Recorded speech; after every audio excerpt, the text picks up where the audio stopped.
Halo guys, selamat datang kembali di channel Alu Cerita Film.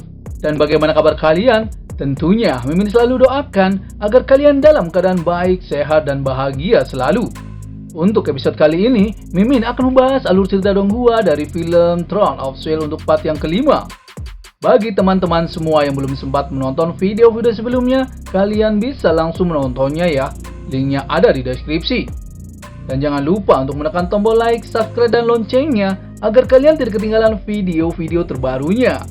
Oke, tanpa basa-basi lagi, Mimin akan masuk ke dalam alur ceritanya.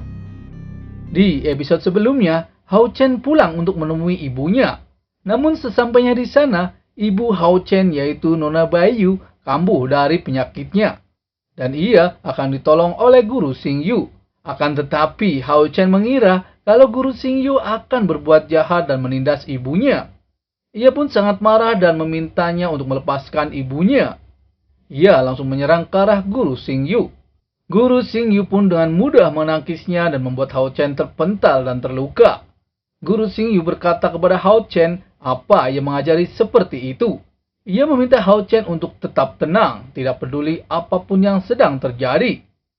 Namun Hao Chen tetap meminta guru Xing Yu untuk melepaskan ibunya. Lalu guru Xing Yu membuat garis tanah dan selama Hao Chen bisa melewati garis tersebut, ia akan melepaskan ibunya.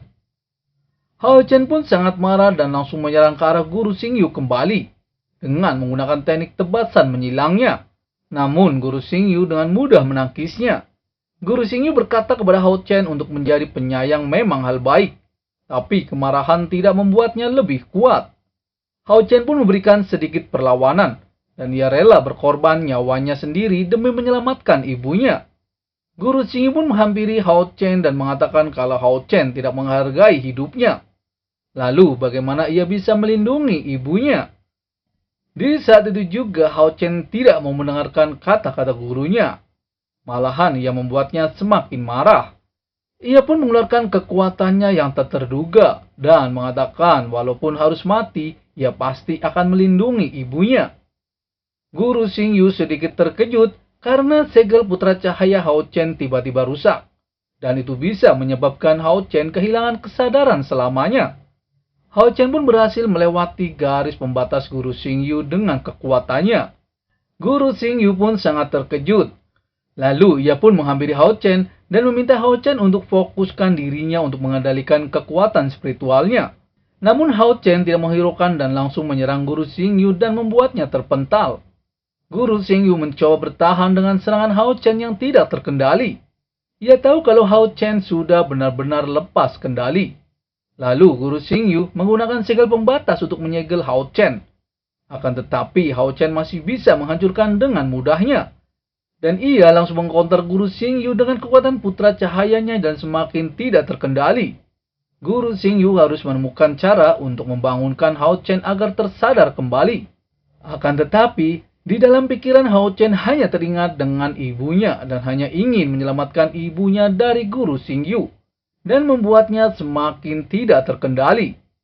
Hao Chen juga tiba-tiba mengeluarkan kekuatan putra cahaya, yaitu tebasan sinar matahari.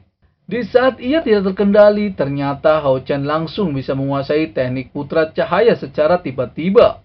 Dan membuat guru Xing Yu sangat terkejut. Karena ia tahu kalau Hao Chen mempelajari keterampilan rahasia secara langsung, yaitu tebasan sinar matahari. Guru Xing Yu langsung menggunakan teknik pelindung pembatas untuk menahan serangan Hao Chen.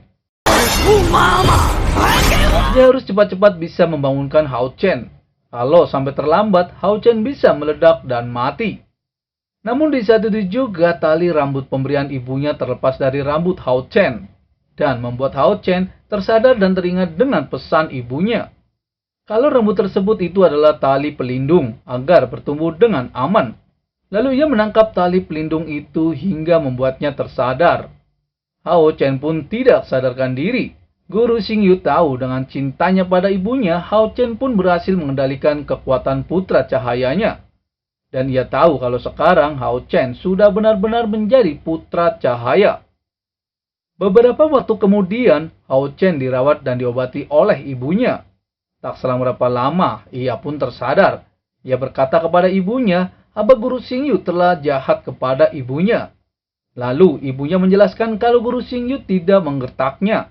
Dan yang terjadi sebenarnya ketika Hao Chen kembali untuk menemui ibunya, guru Xingyu sedang merawat luka ibunya.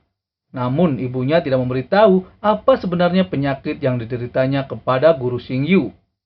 Dan kemungkinan penyakit ibunya berhubungan dengan ras iblis. Selain itu ibunya memberitahu kepada Hao Chen kalau guru Xingyu adalah ayah kandung dari Hao Chen. Seketika guru Xingyu pun muncul di saat Hao Chen memanggil dengan sebutan ayah. Dan ia menghampiri Hao Chen dengan merusak tembok rumahnya.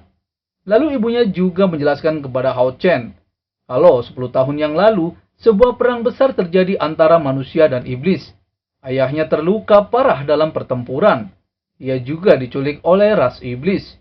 Kemudian, karena ibunya menderita penyakit yang begitu menyakitkan, ia tidak tahu bagaimana menghadapi guru Xingyu. Jadi ia datang ke tempat terpencil sendirian. Saat itulah ia menyadari kalau ia sedang mengandung Hao Chen. Ayahnya juga menjelaskan kalau 10 tahun terakhir ini juga periode yang paling menyedihkan baginya. Ia sudah berusaha mencari ibunya Hao Chen kemana-mana. Ia juga tidak tahu kalau ternyata ibunya memiliki Hao Chen juga. Namun ia tetap tidak menemukannya. Setelah bertemu, ibu Hao Chen ingin memberitahu secara langsung. Tapi guru Xingyu khawatir kalau Hao Chen tidak bisa menerimanya. Jadi ia mencoba untuk mendekatkan diri dengan Hao Chen sebagai gurunya. Namun hasilnya malahan lebih sulit untuk memberitahu yang sebenarnya. Ia tahu selama 10 tahun hidup sebagai anak tanpa ayah itu pasti sangat sulit. Seketika itu, guru Xingyu berlutut di hadapan Hao Chen. Ia mengucapkan terima kasih yang tulus kepada Hao Chen karena telah merawat ibunya yaitu Nona Bayu selama bertahun-tahun. Guru Xingyu merasa bersalah karena tidak menepati janjinya kepada ibunya.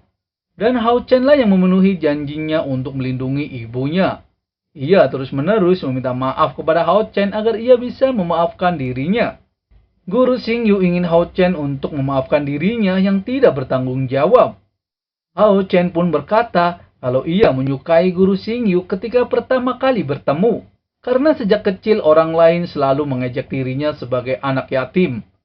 Awalnya ia tidak memperdulikannya, tapi semakin banyak waktu yang ia habiskan bersama gurunya, dan ia semakin berpikir jika guru Hao Chen adalah ayahnya, maka akan sangat bagus. Jadi Hao Chen tidak menyalahkan gurunya, dan juga tidak membencinya. Ia berharap ia bisa benar-benar bisa memiliki seorang ayah. Bahkan ia adalah orang yang ia paling kagumi. Tapi Hao Chen agak bingung ke depannya. Ia harus memanggil gurunya sebagai guru atau sebagai ayahnya. Hao Chen pun langsung menghampiri ayahnya dan memeluknya. Guru Xingyu pun sangat senang dan terharu. Di sisi lain, para monster dari ras iblis menyerang sebuah kota ras manusia. Mereka pun memporak-porandakan kota tersebut. Lalu, bagaimana kelanjutannya? Mimin akan bahas di episode selanjutnya ya. Terima kasih.